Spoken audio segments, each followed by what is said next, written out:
बंदी छोड़ सतगुरु रामपाल जी महाराज जी की जय हो। परमात्मा की सभी प्यारी आत्माओं को दास का सत्साहिब।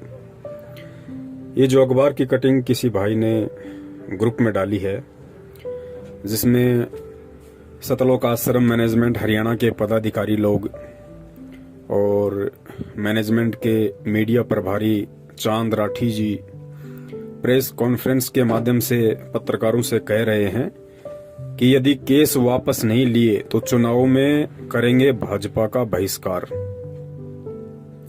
अब पुण्यात्मा इसी को कहते हैं थूक के चाटना। प्रेस कॉन्फ्रेंस के माध्यम से देश दुनिया के सामने कह रहे हैं, यदि हमारे ऊपर लगे मुकदमे वापस नहीं लिए। कौन से मुकदमे? बरवाला कांड के समय सतलोक आश्रम मैनेजमेंट हरियाणा वालों के ऊपर हरियाणा की भाजपा सरकार ने जो मुकदमे लगाए थे, उसके विषय में ये सतलोक आश्रम मैनेजमेंट हरियाणा वाले, उनके मीडिया प्रभारी कह रहे हैं, यदि केस वापस नहीं लिए तो चुनाव में करेंगे भाजपा का बहिष्कार। अब ना ही तो भाजपा ने केस वापस लिए और उसके बावजूद भी इस सतलोक आश्रम मैनेजमेंट हरियाणा ने बहिष्कार तो छोड़िए, उल्टा उन्हीं का समर्थन कर दिया।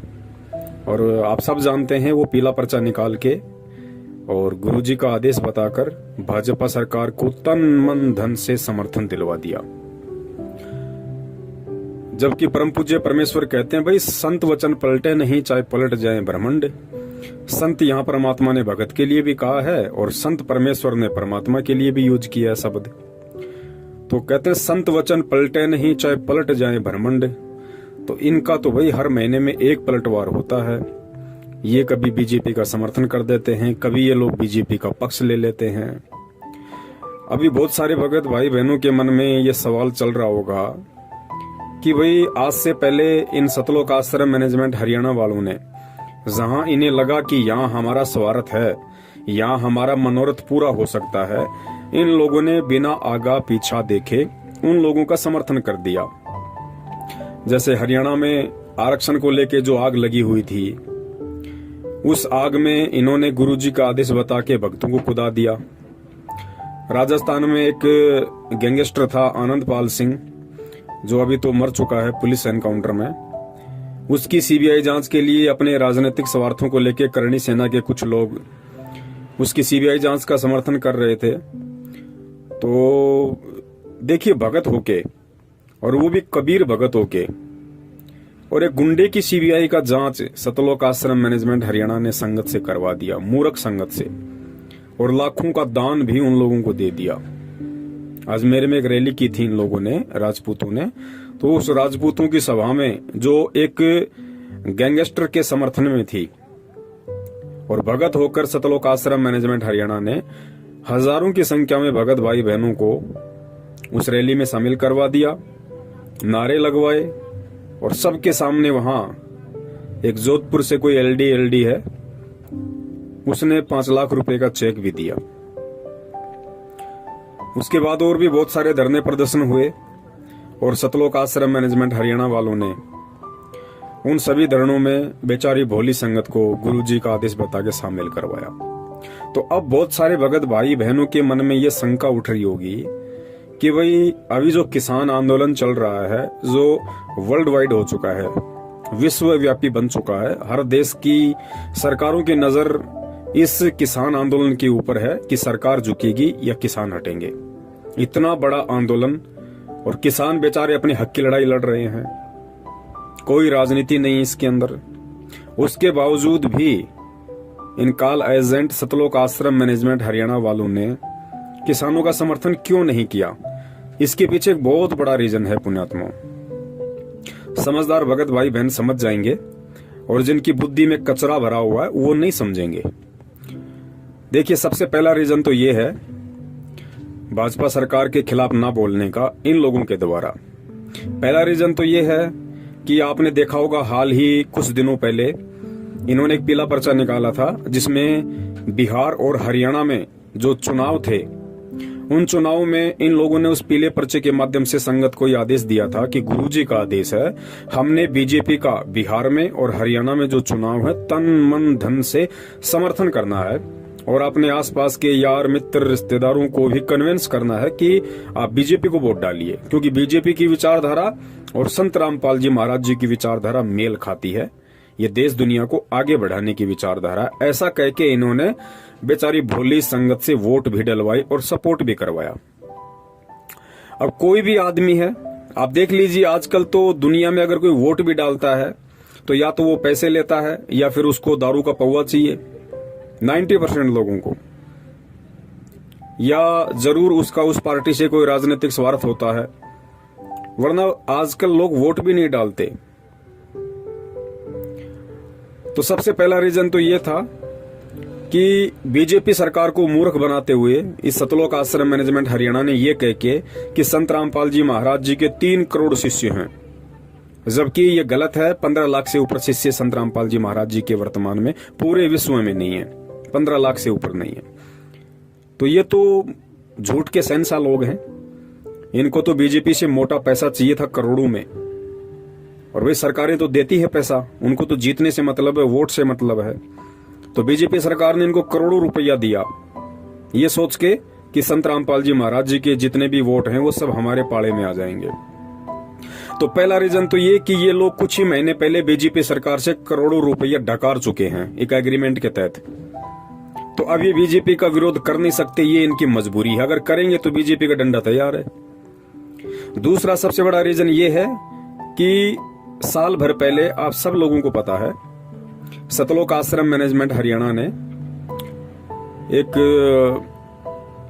जज हैं देशराज चालिया, जिनका मुकदमा सतगुरुदेव जी का मुकदमा जिनके अंडर में था विचाराधीन था। तो इन लोगों ने क्या किया, उस देशराज चालिया को भड़काने के लिए सरासर अन्याय नामक एक पुस्तक निकाली थी और उस पुस्तक का इन्होंने कोर्ट में प्रचार करवाया, बाहर भक्तों के माध्यम से प्रचार करवा दिया।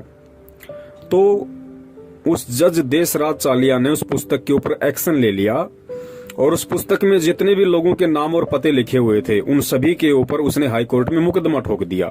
ये बात संगत को नहीं पता है ज्यादातर। तो जज देशराज चालिया जी ने सरासर अन्याय नामक पुस्तक के खिलाफ उसमें जितने भी लोगों के नाम पते और एड्रेस दे उन सभी के खिलाफ मुकदमा ठोक दिया। सभी लोगों को तारीख पे जाना पड़ा और तारीख पे इन लोगों ने उस जज के पैर पकड़े, हाथ जोड़े, अपनी गलती मानी कि साहब हमने आपके खिलाफ गलत लिखा, ये हमारी गलती थी। इन्होंने समझौता कर लिया सरकार के साथ और जज देशराज चालिया के साथ अपनी गलती मानते हुए कि हमने जो सरासर अन्याय पुस्तक लिखी है वो बिल्कुल गलत है, हमने नहीं लिखनी चाहिए थी, वो हमारी गलती है, हम आपके पैर पड़ते हैं, आप हमें माफ कीजिए। तो जज देशराज चालिया ने मुकदमा तो कैंसिल नहीं किया, वो तो पेंडिंग चल रहा है, लेकिन समझौता कर दिया कि ठीक है आगे से ऐसी गलती ना करना, लेकिन मुकदमा अभी की अभी वैसा का वैसा है। तो दूसरा सबसे बड़ा रीजन किसान आंदोलन को समर्थन ना करने का सतलोक आश्रम मैनेजमेंट हरियाणा का ये है, क्योंकि इनको अच्छे से पता है यदि हमने बीजेपी सरकार के खिलाफ, क्योंकि किसान आंदोलन सरकार के खिलाफ हो रहा है, तो इनको अच्छे से पता है कि यदि हमने किसान आंदोलन का समर्थन कर दिया तो वो मुकदमा अभी पेंडिंग है और सरकार उन सभी को वापस जेल में ठोक देगी। तो ये 2 बड़े रीजन हैं सतलोक आश्रम मैनेजमेंट हरियाणा के द्वारा किसान आंदोलन का समर्थन ना करने के पीछे। तो बाकी जो संगत है दास उनसे निवेदन करेगा, भाई बहुत समय हो गया है अज्ञानता की नींद में सोते हुए। यार कुंभकर्ण भी 6 महीने के बाद जाग जाया करता था और अब तो 6 साल होने को चली हैं, अब तो जाग जाओ भगत होके। तुम्हारे क्या स्वार्थ हैं सतलोक आश्रम मैनेजमेंट हरियाणा के साथ? भाई भक्ति तुम कर रहे, नाम तुम्हें परमात्मा ने दिया, मर्यादा तुम्हें परमात्मा ने दी, रक्षक तुम्हारा परमात्मा है, भक्ति तुमसे परमात्मा करवाएगा, सतलोक तुम्हें परमात्मा लेके जाएगा।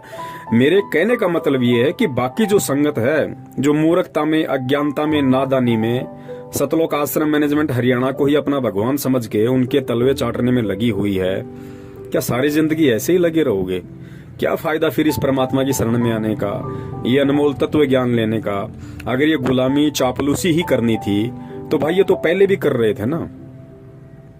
फिर भक्ति मार्ग में आके भी अगर वही निंदनीय कर्म करोगे, फिर क्या मतलब है तत्व ज्ञान लेने का?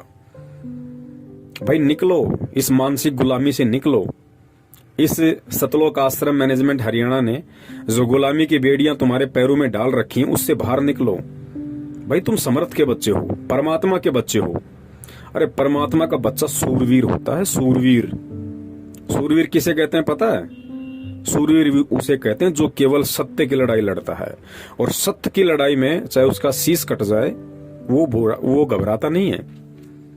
तो पहले अपने बाप को देखो कि तुम्हारा बाप 2-2 बार जेल, दुनिया से किस कदर वैर भाव, वो भी सत्य के लिए, आप और हमारे तक ये सच्चाई पहुंचाने के लिए, आप और हमारे उज्जवल भविष्य के लिए।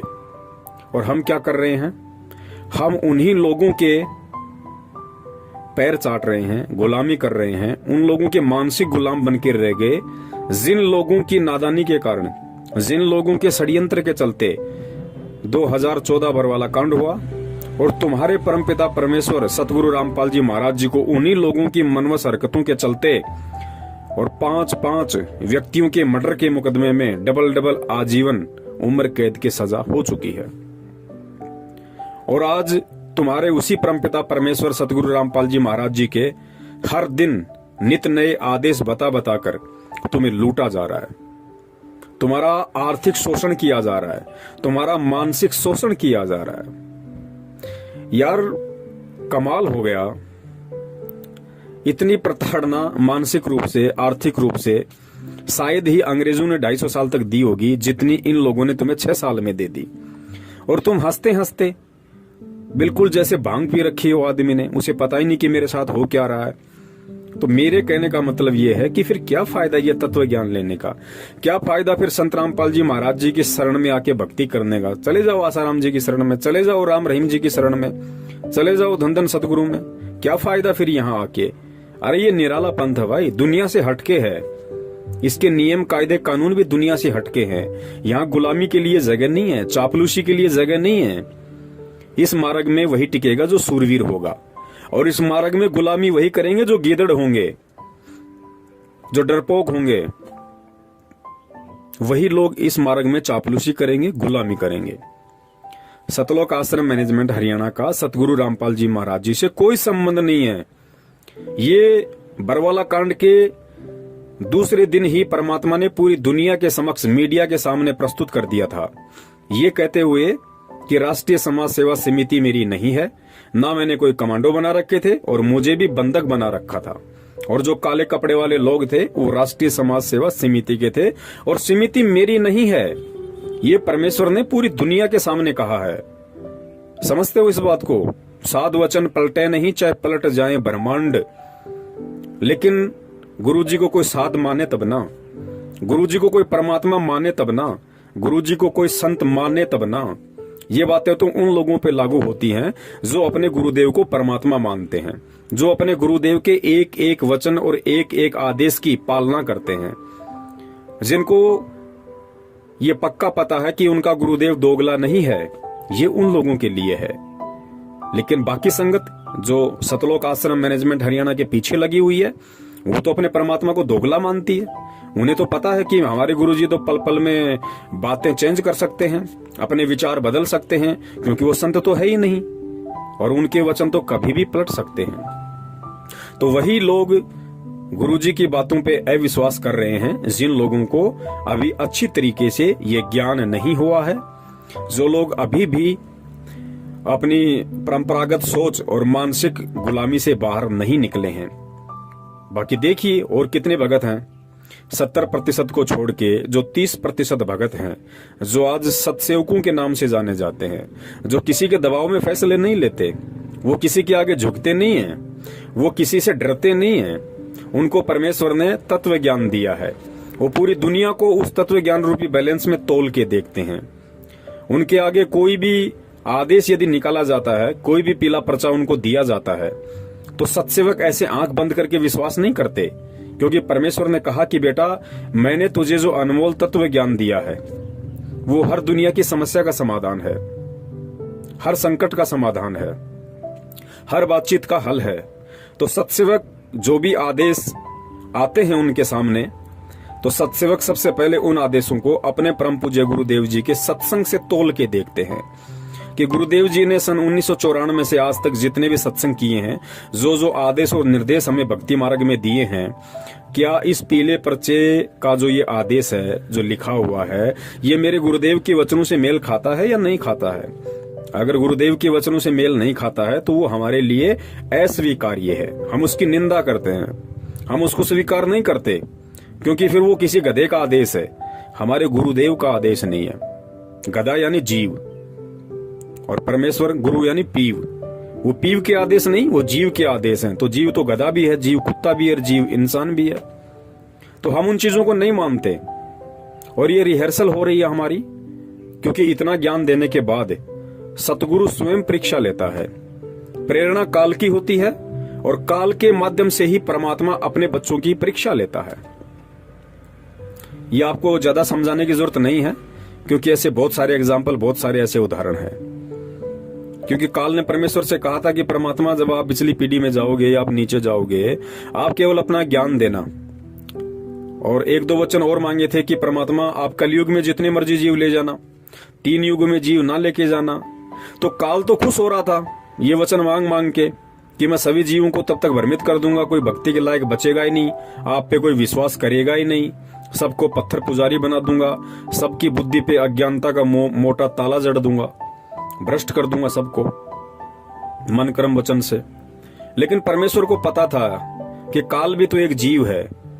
तो परमात्मा को पता था कि ये जो वचन मांग रहा है वो मेरे लिए हितकारी है, वो मेरे पक्ष में है। और परमेश्वर की सोच से बाहर काल वचन भी नहीं मांग सकता। काल ने अगर वचन मांगे थे तो परमेश्वर की परिधि के अंदर ही मांगे थे। परमेश्वर अगर ना चाहते तो नहीं मांगता, लेकिन परमेश्वर भी यही चाहते थे कि ये जो मांग रहा है बस यही मांगे और वो मेरे लिए उचित रहेगा। क्योंकि मालिक को पता था कि 3 युगों में, द्वापर, त्रेता, सतयुग में, इस जीव के पास में इसके पुण्य कर्म इतने रहेंगे कि इसको जरूरत ही नहीं पड़ेगी भक्ति और भगवान की। इसके ऊपर संकट आएगा ही नहीं, को दुख आएगा ही नहीं। और जब आत्मा पे संकट, परेशानी, दुख नहीं आती है तो आत्मा कभी भी परमात्मा की तरफ नहीं बढ़ती है। तो परमेश्वर को पता था कि 3 युग तक तो ये खूब मौज मस्ती करेगी, इसके पास इतने पुण्य हैं। लेकिन जब चौथा युग कलयुग आ जाएगा और इसके पुण्य समाप्त होंगे, पाप कर्मों का दौर शुरू होगा, उसके बाद आत्मा रोएगी। जब आत्मा रोती है तो परमात्मा उसकी सुनता है। तो काल तो खुश हुआ था कि चौथे युग में परमात्मा जितने मर्जी जीव ले जाना, और परमात्मा को पता था कि बेटा ठीक है, चौथे युग में लेके जाऊंगा, इससे पहले तो ये जाने के लायक भी नहीं है।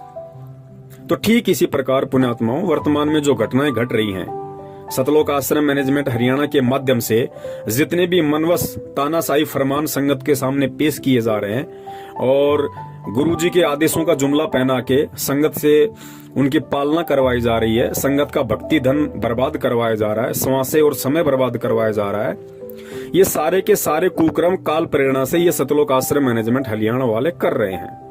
क्योंकि काल चाहता है कि किसी भी तरह से वर्तमान समय में, चूंकि ये वर्तमान समय ही मोक्ष का समय है, ये पिछली पीढ़ी ही भक्ति मार्ग है, मोक्ष मार्ग है, और इसी समय काल साम दाम दंड भेद हर वो नीति अपनाएगा जीव को भ्रष्ट करने की, गुरु शरण गुरु मर्यादा से दूर करने की। तो वो काम वो कर रहा है और परमात्मा चुपचाप देख रहा है कि भाई मैंने भी तो सन 1994 से ये ज्ञान देना शुरू किया था, सारा भक्ति विधान बता दिया, सब कुछ मैंने इन बच्चों को बता दिया है, अब बाकी क्या रह गया। तो परमात्मा भी देख रहा है कि जो मेरा होगा, वास्तव में जो मेरा होगा, मेरा हंस होगा, मेरा भगत होगा, मेरा बच्चा होगा, वो तो मेरे ज्ञान को आधार बना के, और मेरी एक वाणी है कि कहे कबीर सोए जन मेरा, जो नीर खीर का करे निबेरा, कि जो मेरा हंस होगा, जो मेरा भगत होगा, वो गलत और सही इन दोनों को देख के, सोच के, समझ के, पढ़ के और निर्णय कर लेगा कि मुझे मेरे पिताजी ने क्या ज्ञान दिया है, मुझे मेरे पिताजी ने सामाजिक तौर पे और आध्यात्मिक तौर पे किस तरीके से चलने के लिए मुझे निर्देशित किया है। तो जो भगत होगा परमात्मा का, वो तो तुरंत फैसला कर लेगा अपना कि कौन सा तो दूध है, कौन सा पानी है, क्या मेरे लायक है और क्या मेरे लायक नहीं है। और परमात्मा लाखों को यदि नाम दीक्षा देते हैं तो लाखों पार नहीं होते। लाखों परमेश्वर के भगत कहलाने के, हंस कहलाने के लायक नहीं बनते। उनमें से कुछ प्रतिशत होते हैं जो परमेश्वर के हंस होते हैं, जिनके लिए परमात्मा यहाँ आते हैं, इस गंदे लोक में ऐसे दुख उठाते हैं, ऐसी परिस्थितियों में ज्ञान प्रचार करते हैं, अपने बच्चों तक अपना संदेशा पहुंचाते हैं। तो वो कुछ प्रतिशत जो बच्चे हैं परमात्मा के, वो इन विषम परिस्थितियों में, इस धर्म संकट की परिस्थिति में वो ये चूज कर लेते हैं कि मुझे गुरुदेव ने क्या समझाया था और आज मुझे उनके तत्व ज्ञान को आधार बना के क्या निर्णय करना है। क्योंकि देखिए, हम स्कूल में बच्चा भेजते हैं और इस स्कूल में हजारों की संख्या में बच्चे पढ़ते हैं, तो क्या सभी बच्चे पास होते हैं? कोई मेरिट आता है, कोई फर्स्ट आता है, कोई सेकंड, कोई थर्ड, कोई सप्लीमेंट्री, कोई कप्लीमेंट्री, कोई बिल्कुल फेल हो जाता है, कोई बीच में छोड़ के भग जाता है। होता कि नहीं होता? ठीक इसी प्रकार ये आध्यात्मिक मार्ग है। गुरुदेव हमारे शिक्षक हैं, हम स्टूडेंट हैं, और जो ये आध्यात्मिक क्षेत्र है ये हमारा स्कूल है, हमारा कैंपस है। तो ठीक यही स्थिति यहाँ लागू होती है। गुरुदेव की यदि लाखों की संख्या में स्टूडेंट बन गए तो सभी लोग भक्ति के लायक नहीं होते। बहुत सारे लोग ऐसे होते हैं जिनको परमात्मा नई भक्ति की कलम चढ़ाते हैं, उनके अंतःकरण में प्रथम बार भक्ति का बीज डालते हैं। कुछ ऐसे होते हैं जो काफी समय से परमेश्वर की शरण में रहते आ रहे हैं। कुछ ऐसे होते हैं जो युगन युगन के माल हैं परमात्मा के, कि साधु सेती मस्करी चोरा नाल खुशहाल मल अखाड़ा जीतेंगे, युगो युगों के माल। युगो युगों के माल यानी परमात्मा के भक्ति पहलवान, भक्ति रेसलर, जो अनंत युगों से परमेश्वर की भक्ति करते आ रहे हैं। तो वो मेरिट भी आ जाएंगे, वो फर्स्ट भी आ जाएंगे और तुरंत उनकी नौकरी लगेगी, सतलोक जाएंगे। तो पुण्यात्माओं, अब आगे जो छोटा सा सत्संग है जिसमें निष्कर्ष दे रहे हैं परमपिता परमेश्वर जी, ये कहते हुए कि परमात्मा ने अपना विधान बना के छोड़ रखा है। परमेश्वर ने अपना विधान बना के छोड़ रखा है। उदाहरण दिया परमात्मा ने कि जैसे मां के पेट में बच्चा उत्पन्न होता है, तो परमात्मा ने कोई फैक्ट्री नहीं लगा रखी अंदर कि वो फैक्ट्री बच्चा बना रही है। परमात्मा ने कहा कि मालिक ने आदेश दे दिया, परमेश्वर ने ये आदेश दिया कि ऐसा होगा, उसके बाद ऐसा होगा, फिर बच्चा बनेगा और इतने समय बाद वो मां के गर्भ से बाहर आएगा। तो परमेश्वर के आदेश से वो सारे काम हो रहे हैं। उसके बाद परमात्मा ने बीजदार फल बनाए, वृक्ष बनाए, अन्य बहुत सारी चीजें बनाई और परमात्मा ने एक आदेश पारित कर दिया।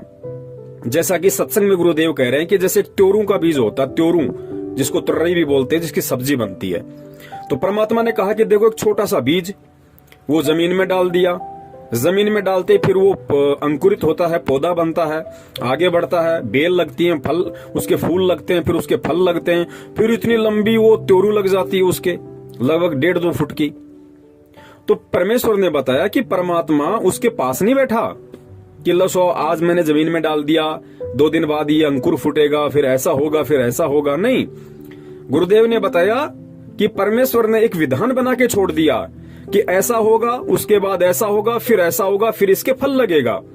तो परमेश्वर ने वो अपना विधान बना के छोड़ दिया। अब उस विधान के अकॉर्डिंग वो सारे काम होंगे।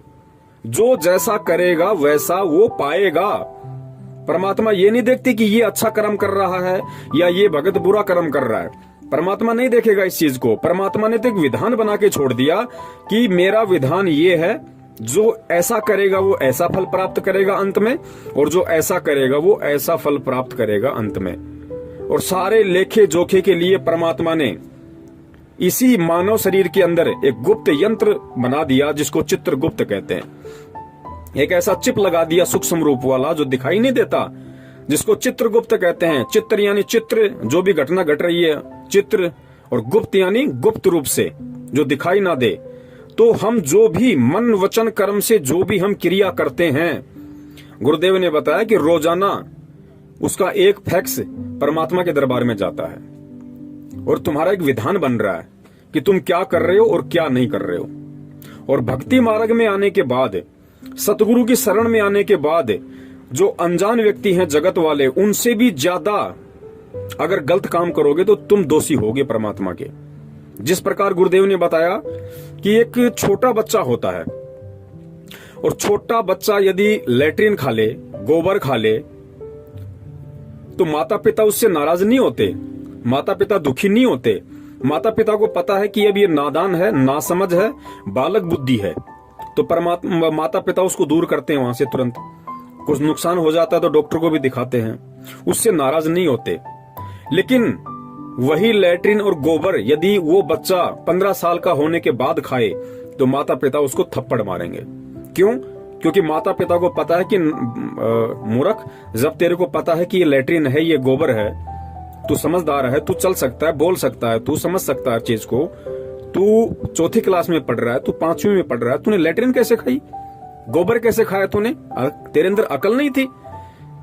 तो माता पिता उसकी पिटाई करते हैं क्योंकि उसको मालूम था उन चीजों के विषय में, उसके बावजूद भी उसने गलती की तो वो सजा का हकदार हुआ। ठीक इसी प्रकार गुरुदेव ने बताया कि बेटा आध्यात्मिक मार्ग है। देखो, पहले हम जगत वाले थे, पहले हम भी अज्ञानी थे, तो हम कुछ भी कर रहे थे तो परमेश्वर ने हमें क्षमा किया, परमेश्वर ने हमें माफ किया और हमें अपनी शरण में लिया और ज्ञान दिया। और आज यदि ज्ञान लेके भी हम ये राजनीति करेंगे, कभी बीजेपी को वोट, कभी कांग्रेस को वोट, कभी कुछ करेंगे, कभी आरक्षणबाजी में शामिल होंगे। गुरुदेव ने बताया बेटो, कुपात्र को दान नहीं देना, दान लेने का अधिकारी केवल सुपात्र है और सुपात्र पूरी सृष्टि में केवल सतगुरु है। उसके बावजूद भी हम गुंडों की सीबीआई जांच के समर्थन में आएंगे, उनको 5-5 लाख रुपए का उनको पात्रों को चेक देंगे।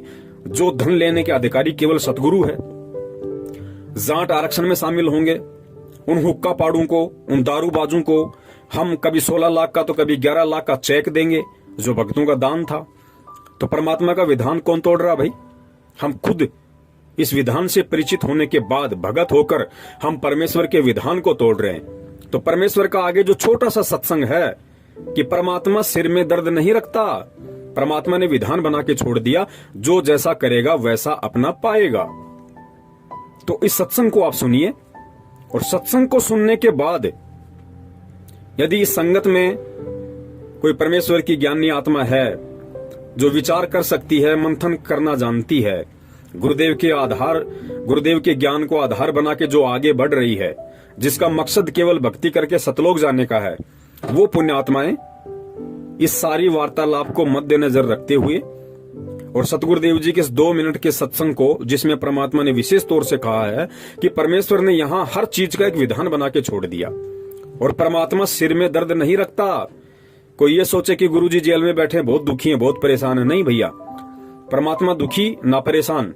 परमात्मा ने तो एक विधान बना के छोड़ दिया और उस विधान की सबसे बड़ी बात, हमें उस विधान की आके जानकारी दे दी।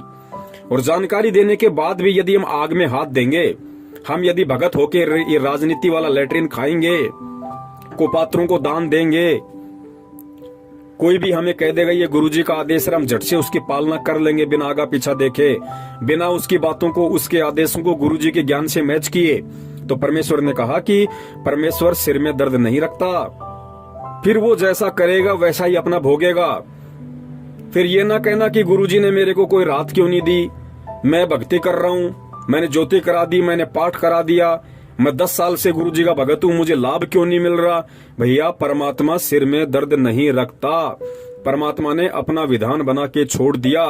उसके बाद जैसा तू करेगा वैसा तू पाएगा, चाहे परमात्मा की आंखों के सामने कर ले, चाहे परमात्मा की पीठ के पीछे कर ले। पीठ पीछे अच्छा करेगा तो परमात्मा अच्छा ही देगा, और आंखों के सामने यदि गलत करेगा तो तुझे तेरा गलत ही मिलेगा, परमात्मा तुझे मना नहीं करेगा। तो ये सत्संगों का सार है जो परमेश्वर ने इस 2 मिनट के ऑडियो में ये बात कह दी कि परमेश्वर ने अपना विधान बना के छोड़ दिया, परमात्मा सिर में दर्द नहीं रखता। तो इस चीज को वर्तमान में संगत ने सोचना चाहिए कि अगर जगत वाला कोई गलती करेगा तो परमात्मा उसको माफ कर सकते हैं, जैसे हमें माफ किया। लेकिन पुण्यात्माओं, आज हम भगत हैं, आज हम परमात्मा के विधान से, उनके तत्व ज्ञान से परिचित हैं। आज यदि हम ये गलतियां करेंगे तो पुण्यात्मा माफी नहीं है, फिर वही मिलेगा जो हमारे संस्कार में है। अगर पैर टूटना है तो पैर टूटेगा, भले आप संत रामपाल जी महाराज जी के बेटे हो। अगर आपको कोई आर्थिक नुकसान होना है तो होगा, भले आप उनकी बेटी हो। अगर आपके प्रारब्ध में मौत है तो आएगी, भले आप उनकी सांसारिक तौर पे आप उनकी पत्नी हो। तो बाकी संगत ने थोड़ा आंख खोल के, कान खोल के ये विचार करना चाहिए कि भक्ति मार्ग में ये गुलामी नहीं चलती, चापलूसी नहीं चलती। भक्ति मार्ग में ना कोई गुरु जी का बेटा है, ना कोई बेटी है, ना पत्नी है, ना माँ है, ना बाप है, ना कोई रिश्तेदार है, ना कोई काका ताऊ चाचा भाई बंधु रिश्तेदार है। भक्ति मार्ग में यदि गुरु का कोई असली है, यदि गुरु का कोई रिश्तेदार है, यदि गुरु का कोई बेटा बेटी है, तो परमेश्वर ने साफ कर दिया कि मेरा बेटा बेटी वो है जो मर्यादा में रह के और परमात्मा के विधान के अंतर्गत चलते हुए सत भक्ति करता है। वो परमात्मा का असली बेटा बेटी है। अन्यथा ये जो आप सांसारिक तौर पे जो मंजू अंजू वीरेंद्र मनोज महेंद्र अमित अनारोमाई आप जो देख रहे हैं ना, ये गुरुजी के रिश्तेदार, ये कोई रिश्तेदार नहीं है गुरुजी के। अरे परमात्मा ने तो एक मानव शरीर में आके भूमिका करनी थी, उस भूमिका के तहत ये भी एक पात्र हैं। इससे ज्यादा कोई औकात नहीं है इनकी। ये हमसे कोई बड़े नहीं है, ये कोई देवी देवता नहीं है, ये भी दो कौड़ी के जीव हैं जिन्हें हम गुरुजी का भाई बंधु बेटा बेटी रिश्तेदार समझते हैं। और ये तो संगत से भी गए गुजरे हैं। ये तो बाकी जो संगत है ये तो उससे भी गए गुजरे हैं। इनका तो कोई औचित्य नहीं अगर ज्ञान आधार से आप देखो तो पुण्यात्माओं विचार करो, समझो। ये मौका गुरुदेव कहते हैं ना कि यो सौदा फिर ना ही रे संतो, यो सौदा फिर ना ही। समझ जाओगे तो फायदे में रहोगे, वरना एक बार ये शरीर छूट गया ना, उसके बाद फिर रोगे इस समय को। अनंत युगों तक, करोड़ों युगों तक ये समय नहीं आएगा। और ध्यान रखना, अगर समय आ गया फिर यही लाइन है, फिर यही सब कुछ कायदे कानून, फिर काल इसी तरीके से भ्रमित करेगा, फिर एक ऐसा मैनेजमेंट होगा, फिर ऐसा एक गुरुजी का भाई होगा, फिर ऐसे ही सत्सेवक होंगे जो तुम्हें जगाएंगे और फिर तुम होंगे। और निर्भर करेगा उस समय तुम्हारे संस्कारों पे कि आज की तरह तुम जागोगे या नहीं जागोगे, या फिर ठोकर खाकर करोड़ों युग तक गधे कुत्ते सुअर बनते हुए फिर उस समय का इंतजार करोगे। तो मौका है। और गलतियां यदि आपने कर दी आज से पहले तो परमेश्वर से क्षमा याचना करो, और अगर नहीं हुई है तो बहुत अच्छी बात है, आगे विशेष ध्यान रखो। और सुनो ये परमेश्वर का छोटा सा सत्संग, जिसमें परमात्मा ने समझदार और ज्ञानी आत्मा के लिए बिल्कुल क्लियर कर दिया कि भैया मेरा कोई नहीं है, मेरा वो है जो मेरा है। और गुरु का मेरा कौन है, गुरु का अपना कौन है, जो गुरु की भक्ति को मर्यादा में रह के करता है। तो समझिए परमात्मा के विधान को। और पुण्यात्माओं, बचो इन काल एजेंट सतलोक आश्रम मैनेजमेंट हरियाणा वालों से। बचाओ अपनी भक्ति धन को, अपने समय को, अपनी समासों को। सत साहिब, जय हो बंदी छोड़ की।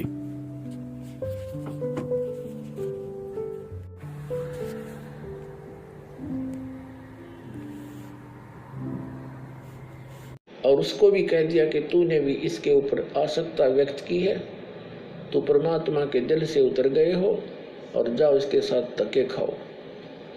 तो इस ज्योत निरंजन ने फिर बहुत विनय करी कि मुझे यही रहने दे, बाहर ना निकाले। जोगजीत मेरी अर्ज कर दे परमात्मा से।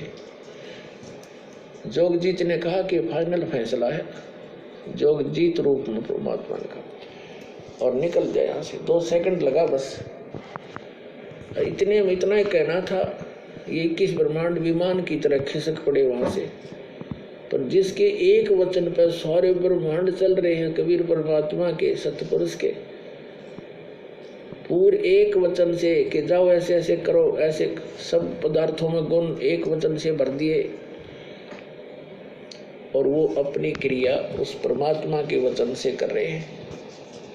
अब जैसे एक तोरी का बीज कैसा होता है, और उसको बीज देते हैं और उसमें क्या बन जाता है, फिर आगे क्या लगते हैं, क्या ये जादू नहीं? ये ब्रह्मांड ऐसे ही बनाए परमात्मा ने, उसके वचन से ये सब पदार्थ कार्य कर रहे हैं, उनमें गुण भर दिए परमात्मा ने कि ऐसे से ऐसे तुम ऐसा होगा, ऐसा ही हो रहा है। हमारा माँ के पेट में शरीर बनता है, एक पानी की बूंद तो है, अंदर फैक्ट्री लगा रखी है, उस मालिक का आदेश ऐसे होगा। अरे देखो क्या बने हैं, कैसे सुंदर, कितने कितने मोड़, कहाँ कहाँ इसमें हार्ड न्यारी, चाम अलग से, रक्त अलग से, सब मलमूत्र की कोथली न्यारी न्यारी। कोई ये बना के दिखाओ साइंस वाले किसी मटेरियल से, ऐसे उस परमात्मा का ही मटेरियल है, उससे ये अनुसंधान कर लेते हैं। और भूल जाते हैं भगवान को। तो सब गुण उसी के दिए हुए हैं, उनका आदेश है ऐसे ऐसे होगा, इसके बाद ऐसे होगा, वो ही हो रहा है। अब परमात्मा ने सारा कुछ बनाकर सिर में दर्द नहीं रखा, विधान बना दिया, ऐसा करेगा उसको ऐसा होगा, ऐसा करेगा उसको ऐसा फल मिलेगा, इस बीज से ये होगा, इसमें ये गुण है, सभी पदार्थ बनाकर भेज दिए। और फिर विधान बना दिया कि ये मंत्र जाप करोगे तो इस तरह लाभ होगा, ये आपकी आपत्तियां टल जाएंगी। तो उस विधान से हम परिचित नहीं थे, जिस कारण से हम दुख पा रहे थे। अब वो विधान इस दास को बता दिया परमात्मा ने और सरियाम कर्ण का आदेश दे दिया।